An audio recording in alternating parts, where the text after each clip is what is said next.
السلام عليكم ورحمة الله وبركاته. اللهم صل وسلم على سيدنا محمد وعلى آله وأصحابه أجمعين على أفضل الصلاة والسلام.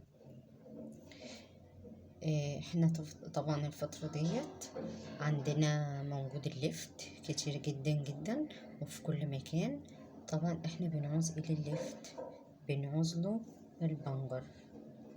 طبعا يعني البنجر هتلاقيه كتير عشان الليفت موجود كتير. طبعا البنجر طبعا كلنا عارفين ان هو كمية حديد عالية جدا جدا جدا. بص يعني حلو قوي قوي. اللي عنده فقر دم البنجر حلو ليه. اللي عنده نسبة الحديد قليلة في جسمه ياكل البنجر. اللي شعره بيقع بيتساقط مقصف اي شيء ياكل البنجر. طبعا حلو جدا جدا برضو للبشرة. حلو لكالسيوم مش كالسيوم، أو عشان كمية الحديد فيه عالية جدا. فطبعا أي حديد بنروح بدل ما بنجيبه من الصيدلية برشام نسبة الحديد لأ. طب ما في حاجات تانية أولى وأحسن وأفيد ربنا خلقها لنا للحديد لجسمنا، هي هتبقى البنجر. البنجر حلو قوي قوي قوي. هتلاقي لو كلتيه شعرك اللي كان بيتساقط هيقف في التساقط. البشرة هتلاقيها ما شاء الله ابتدت تفتح بتبقى كويسة. اللي عنده نسبة الحديد قليلة في جسمه بتبقى الذاكرة عنده ضعيفة. الجسم النمو الجسم نفسه الكالسيوم بتاع الأسنان لو الأطفال مش بتنمو بسرعة برضو هيبقى البنجر نسبة الحديد فيه عالية جدا جدا لكل شيء. يعني البنجر فيه فوائد كتير جدا لكذا حاجة، يعني مش لحاجة واحدة أو حاجتين أو كده لأ. هو ما شاء الله حلو جدا يعني ورخيص برضو على فكرة، عشان هو ما بيجيش إلا وقت الليفت. فطبعا الفترة ديت هتلاقيه كتير جدا فرصة وهو موجود. هاتي واعمليه نفس ما انا هعمله، طريقة بسيطة جدا جدا ما فيهاش اي حاجة، هتبقى سهلة عليكم.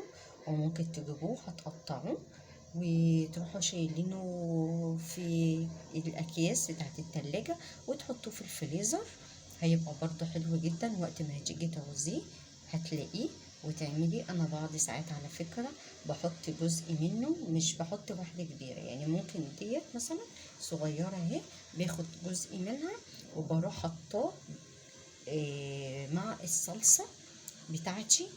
برضو بتدي برضو حديد لأولادي لجسمهم حلو جدا جدا.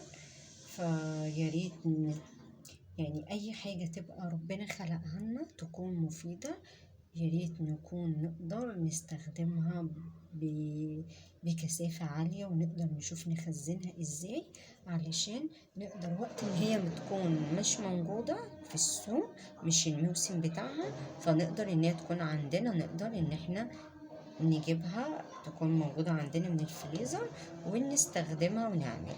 وطبعا في بقى ليه طبعا دخلوه في انواع التجميلات اللي زي الروج، زي الرجو، اللي هي حاجات بقى دي تبقى طبيعية. للشفايف لو جبتيه برضه وعملتيه هيبقى حلو جدا جدا للشفايف. لتشققات الشفايف. لو الشفايف بتتشقق معاكي دوت بيدي ان هو لا بالنسبة للحديد اللي فيه هتيجي هتعمليه وتحطيه على شفايفك يبقى حلو جدا جدا. مش هيخلي الشفايف اللي بتتشقق طول الشتاء او في الصيف، عشان ده برضو بيبقى قلة حديد في الجسم بيخلي الشفايف تقشر او تشقق، فطبعا لا. عفوا.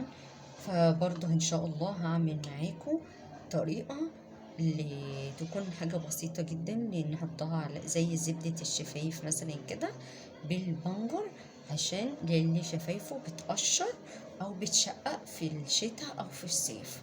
حتى هيبقى اسمه بقى احمر شفايف طبيعي، حاجة طبيعية ربنا هو اللي خلقها لنا. مش حاجة صناعية. خلاص احنا دلوقتي انا جبت زي ما انتوا شايفين كده، يعني قطعت العروش منه، وقطعت الجزئية اللي فوق وتحت كده، وغسلته حلو جدا. وخلوا بالكم عشان مغمق، فطبعا بيبقى فيه طينة، بس الطينة مش باينة. بس طبعا بعد ما بتغسليه حلو قوي قوي، طبعا تشيلي الجزء اللي تحت والجزئية اللي فوق كده، تغسليه حلو قوي، وتروحي سايباه شويه وتغسليه تاني، عشان لو في اي نسبه طينه لما بينشف بتظهر معاكي. طول ما هو في الميه وبتغسلي فيه مش هتبان، ان هو الطينه نفس الدرجه اللون بتاعه، فمش هتبان قوي. فتضطري ان انت تسيبيه شويه ينشف، وترجعي تروحي غسليه تاني، هتشوفي الطينه كويس منه. خلاص اوكي. معانا هنا بقى سكينه وبلانشه، وهنشوف هنعمل ايه. بسم الله الرحمن الرحيم. طبعا احنا ايه هنقطعه، بس هنقطع ايه قطع صغننه جدا، مش هنقطعه قطع كبيره، عشان دي هعملها طريقه سهله جدا بسيطه للاطفال. اطفالنا يحبوه ويقدروا ياكلوه، محدش من اطفالنا.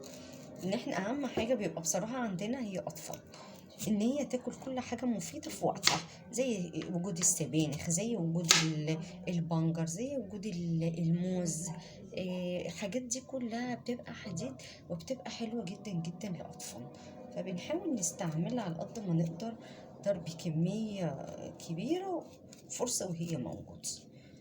فطبعا هنقطعها قطع صغننه عشان ايه، وبطريقه سهله جدا جدا، وهي بطريقه حلوة أطفالنا يحبوها. بس خلوا بالكم عشان ناشف، فإيه يعني خلوا بالكم انتوا بتقطعوه. دلوقتي كده خلاص قطعناه وخلصناه. أنا معايا هنا كوباية مية، ومعايا حلة. طبعا هفضي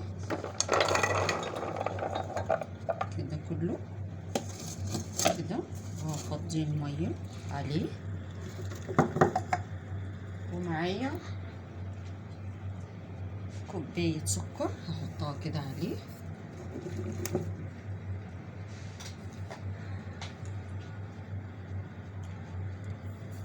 طبعا عشان بس الكوبايه اللي معايا صغننه، الشجع تلاقوا كده حصتوني كتير.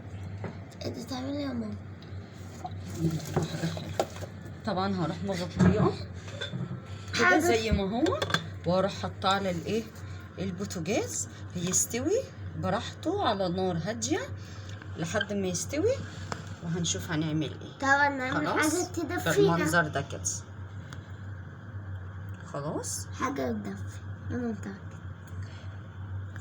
دلوقتي خلاص بارد معانا خالص كده، زي ما انتوا شايفين كده. ومعايا دلوقتي برتقان قشرناه، غسلناها وقشرناها كويس، ورحنا مفصصينها، والفصوص قطعناها قطع صغيره كده كده زي ما انتوا شايفين كده. وموز نفس الطريقه برضو قطعناها قطع صغيره. كل ده هنحطه كده، هنجيب كده كده. طبعا ايه البرتقال منزل بقى ايه عصير بتاعه، منزل عصير بتاعه، وادي الموز كمان.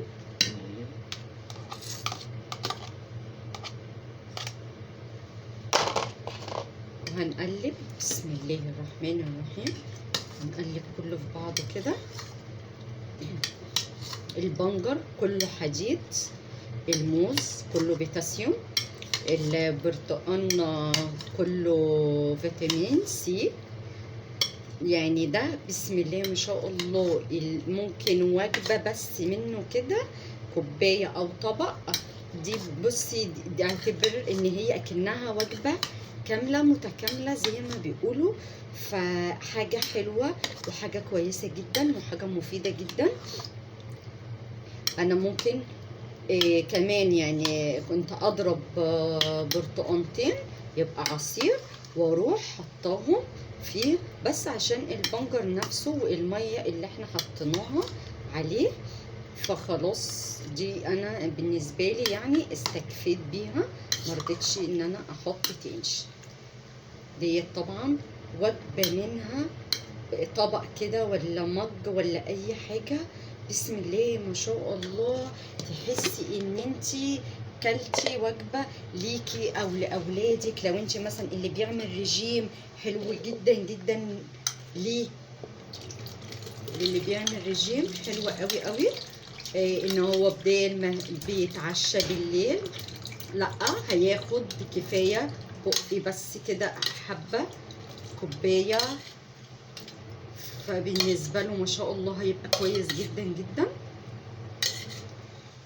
هتبقى منها ان هي معدتها اتملت بس بحاجه مفيده، وهتحس ان هي شبعت، ومش بحاجه ان وكلها اعتبر فاكهه، كلها حديد، فيتامينات، كل حاجه حلوه فيها هتبقى كويسه.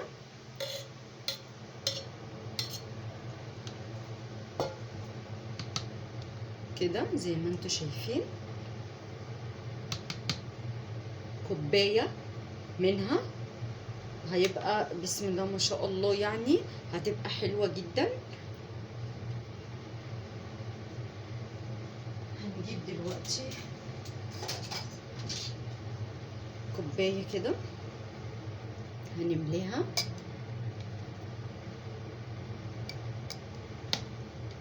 طبعا اللي عايز يحط عصير برتقال عادي مش مشكله يحط،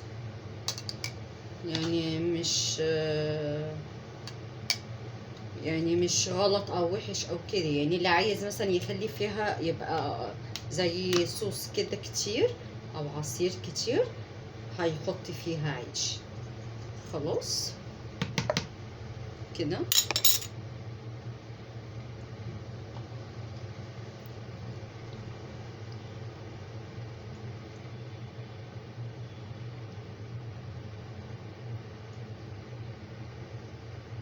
كده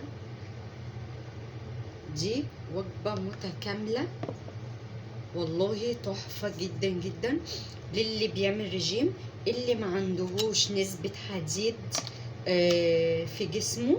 يعني انا بصراحة اللي خلاني ان انا اعملها بسبب مازن هو بسبب ما فيش مازن في حاجات كتيرة جدا جدا ما بياكلهاش، ده اللي خلاني ان انا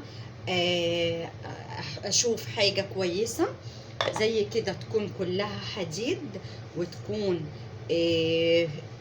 تكون وجبة متكاملة فيها حديد على بوتاسيوم. الموز حلو جدا برضو، على البرتقال برضو بيدي طعم حلو جدا مع البنجر، فبصراحة هتبقى تحفة قوي.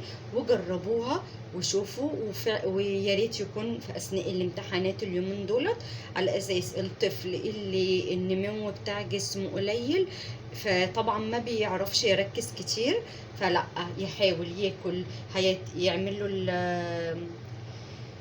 الحاجات ديت، هياكل منها مثلا بالليل قبل ما ينام، او الصبح كمان كوبايه قبل ما يمشي للامتحان. ديت بسم الله ما شاء الله هيبقى رايح، هيبقى مخه كله يعني نشط، وجسمه كمان نشط، وكل شيء في الجسم يكون نشط بالنسبه له، هيقدر يركز كويس جدا في الامتحان.